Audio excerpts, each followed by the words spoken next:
हमारे जो दोस्त, नाम नहीं लूंगा मैं, बैठे हुए होंगे यहाँ पे, ऐसा ना दोबारा पिटे दूल्हे के अब्बा से फिर ये एक दफा तो पिट चुके हैं, दोबारा ना पिटे कहीं, तो जख्म ताजा हो जाएगा ना उनका। तो वो दूल्हा जिसकी शादी थी, रुखसती थी रात को, वो आया इनके पास ऐसे ही पूछने पाछने के लिए। तो इन्होंने बताया कि भाई देखो, जौजा के पास जाने से पहले अजान देनी है तुमने, इसका फायदा यह होगा कि नरीना औलाद पैदा होगी सेहतमंद। सेहत, मैंने तो सिर्फ इतना वाकया सुनाया था, इन्होंने कहा कि पूरा इस तरह है कि आजान भी किसी ऊंची जगह पे खड़े होकर देनी है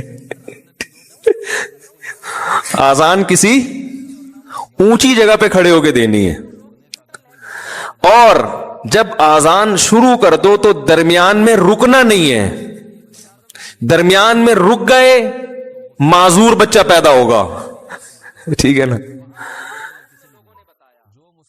अब ये जनाब शुरू हो गया, मजाक किया था इसने, मजाक किया था, वो सीरियस हो गया।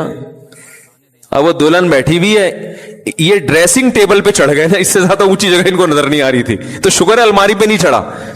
अलमारी पे से नहीं चढ़ा कि भाई जब चढ़ जाता अलमारी पे तो खड़े होने की जगह नहीं थी। वो बीवी कहती किसी बंदर से मेरी शादी हो गई है।